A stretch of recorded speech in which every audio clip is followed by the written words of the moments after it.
Il-qasam soċjali f'Malta għadda minn bidla sinifikanti fl-aħħar 12 sena taħt gvernijiet laburisti minn xibka ta' assistenza limitata għal sistema estensiva li tappoġġja lil familji, lil pensjonanti kif ukoll daw kollha li huma vulnerabbli. Il-pajjiż għadda minn rivoluzzjoni siekta li kisba bla preċedent għal Malta moderna. Dan ġie nnotat f'konferenza tal-aħbarijiet mill-Ministru għall Politika Soċjali u Drittijiet tat-Tfal Michael Falzon il-ħamis filgħodu.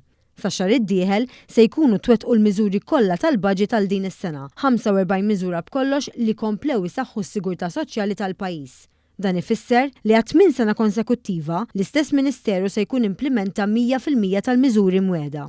Minn meta beda l-impenn ta' riforma fl-2013 sal-lum, l-infiq fuq il-benefiċċji kontributorji jirdoppja. Fl-istess ħin, in-numru ta' persuni fuq assistenza soċjali naqas b'70% minn 17,000 għal 5,400. Fl-istess żmien, il-pensjonijiet telgħu b'aktar minn 70 euro fil-ġimgħa lil kull pensjonant. B'eluf ta' anzjani u familji bit-tfal li gawdu minn miżuri ġodda bħal benefiċċji addizzjonali għall-għoli tal-ħajja u t-titjib fl-allowance supplementari fost l-oħrajn. Miżuri ewlenin bħal child care b'xejn, tapering tal-benefiċċji u l-in-work benefit ukoll kienu fundamentali biex żdiedet bil-kbir il-parteċipazzjoni tan-nisa fis-suq tax-xogħol. Tnaqqsu l-familji b'riskju ta' faqar u llum il-pajjiż għandu prattikament full employment. Il-Kummissjoni Ewropea saħansitra fl-2019 irrikonoxxiet lil Malta bħala mudell ta' politika soċjali sostenibbli li tħaddem bilanċ bejn it-tkabbir u l-ġustizzja soċjali. Il-Ministru Falzon qal li dawn ir-riżultati jirriflettu sens ta' kontinwità u serjetà politika li bidlet lil Malta minn pajjiż dipendenti fuq il-benefiċċji għal wieħed li joffri impjiegi stabbli u opportunitajiet ġodda għal kulħadd. Fit-22 sena ta' Amministrazzjoni Nazzjonalista tal-Pensjonanti ma żidux darba. Nhar it-tnejn ħajraw żiedu oħra. Ħajkun hemm nies nhar it-tnejn li ħajraw il-11 żieda fil-pensjoni tagħhom.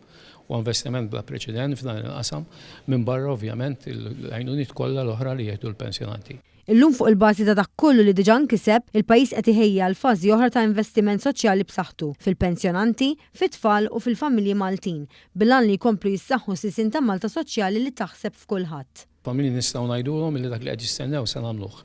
Kif għamilna fl-aħħar snin, kif għamilna tul dell-amministrazzjoni kollha ħan investu ħafna fil-familji. Fl-aħħar mill-aħħar il-familja hija l-bażi tas-soċjetà. Jistgħu jistennew li jkun hemm għajnuna fejn jidħlu children's allowances, jistgħu jkun hemm għajnuna anke f'kundizzjonijiet tax-xogħol, jistgħu jistennew iva more of the same investiment soċjali b'saħħtu kif għamilna fl-aħħar 20 sena.